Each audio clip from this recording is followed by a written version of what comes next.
Hello everyone, welcome to my YouTube channel. तो आज हम लेवेंसन माइक्रोबायोलॉजी को स्टार्ट कर रहे हैं। तो ये हमारे पास लेवेंसन माइक्रोबायोलॉजी की 14th एडिशन है।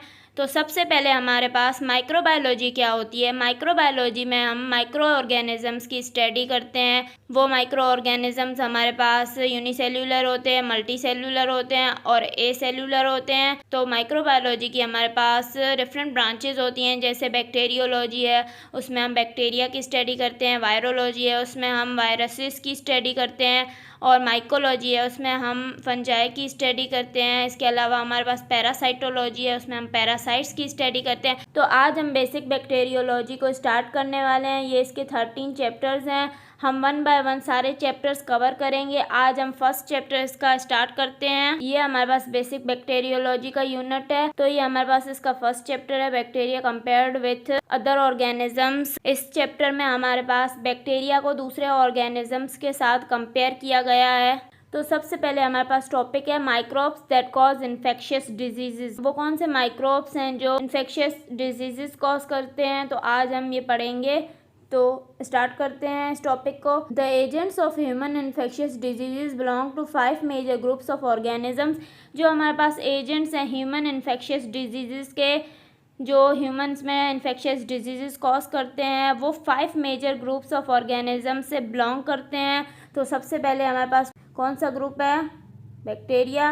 उसके बाद हमारे पास फंजाई, उसके बाद हमारे पास प्रोटोजोआ और उसके बाद हमारे पास हेलमिंथिस और उसके बाद हमारे पास वायरसेस। तो ये 5 मेजर ग्रुप ऑफ ऑर्गेनिजम्स हैं जिनसे हमारे पास जो ह्यूमन इन्फेक्शियस डिजीज़ के एजेंट्स हैं वो बिलोंग करते हैं। Bacteria belong to the prokaryotic kingdom. Bacteria जो है वो हमारे पास प्रोकैरियोटिक किंगडम से बिलोंग करते हैं। Fungi, yeast and moulds belong to the kingdom of fungi. Fungi जिसके अंदर हमारे पास यीस्ट और मोल्ड्स आ जाते हैं, वो किंगडम फंजाई से बिलोंग करते हैं। And protozoa are members of the kingdom protist. और जो हमारे पास प्रोटोजोआ है वो किंगडम प्रोटिस्ट से बिलोंग करते हैं। Helminths worms are classified in the animal kingdom. जो हेलमिंथिस वर्म्स हैं वो हमारे पास एनिमल किंगडम से बिलोंग करते हैं। ये हमारे पास एक टेबल 1.1 दिया गया है, तो हम इस टेबल को पढ़ते हैं पहले। तो आप देख रहे हैं ये हमारे पास टेबल 1.1 है। इसमें हम biologic relationship of pathogenic micro organisms को पढ़ेंगे। इसमें ये देखें, ये हमारे पास किंगडम दिए गए हैं। ये जो माइक्रो ऑर्गेनिजम्स इन किंगडम्स में प्रेजेंट है वो दिए गए हैं, और ये टाइप ऑफ सेल्स हैं जो इन माइक्रो ऑर्गेनिजम्स में प्रेजेंट है। तो सबसे पहले हमारे पास कौन सा किंगडम है? एनिमल किंगडम है। एनिमल किंगडम में हमारे पास कौन से माइक्रो ऑर्गेनिजम्स आ जाते हैं? Helminths worms. और इनमें हमारे पास टाइप ऑफ सेल्स कौन से हैं? यूकैरियोटिक। इसके बाद हमारे पास प्रोटिस्ट किंगडम है। प्रोटिस्ट किंगडम में हमारे पास प्रोटोजोआ आ जाते हैं, और इनमें भी हमारे पास यूकैरियोटिक टाइप ऑफ सेल्स होते हैं।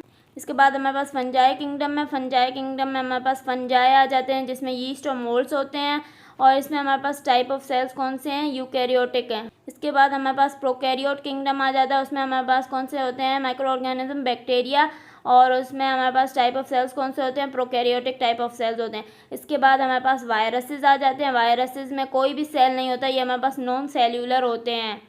तो ये सारी हमारे पास एक टेबल में इनकी डिस्क्रिप्शन दी हुई थी कि कौन सा किंगडम है, कौन से माइक्रो ऑर्गेनिजम्स प्रेजेंट है और कौन सा सेल टाइप इसमें प्रेजेंट है। आई होप कि आपको समझ में आ गया होगा। Protist and fungi are distinguished from animals and plants by being either unicellular or relatively simple multicellular organisms. जो हमारे पास प्रोटिस्ट और फंजाई हैं वो एनिमल और प्लांट से किस तरह डिस्टिंग्विश होते हैं? तो प्रोटिस्ट और फंजाई हमारे पास आइदर यूनिसेल्यूलर होते हैं या फिर हमारे पास सिंपल मल्टी सेल्यूलर ऑर्गेनिजम्स होते हैं as compared to animals and plants. Animals and plants हमारे पास कॉम्प्लेक्स मल्टी सेल्यूलर ऑर्गेनिजम्स होते हैं। In contrast helminths are complex multicellular organisms. अगर प्रोटिस्ट और फंजाई के मुकाबले में हम देखें तो हमारे पास हेलमिंथिस जो हैं वो कॉम्प्लेक्स मल्टी सेल्यूलर ऑर्गेनिजम्स होते हैं। Taken together the helminths and the protozoa are commonly called parasites. अगर हम हेलमिंथिस और प्रोटोजोआ दोनों को एक साथ कंसीडर करें तो ये हमारे पास पैरासाइट्स कहलाते हैं। इनको हम पैरासाइट्स की कैटेगरी में रखते हैं। Viruses are quite distinct from other organisms. They are not cells but can replicate only within cells. Viruses तो इन सब ऑर्गेनिज्म से डिफरेंट हैं, क्योंकि वायरसेस हमारे पास सेल्स नहीं होते। वायरसेस हमारे पास सिर्फ सेल्स के अंदर एप्लीकेट कर सकते हैं, ये हमारे पास सेल्स नहीं होते। अगर आपको मेरा लेक्चर पसंद आया तो प्लीज़ मेरे चैनल को सब्सक्राइब करें, लाइक करें और बेल आइकन को प्रेस करें। Thank you.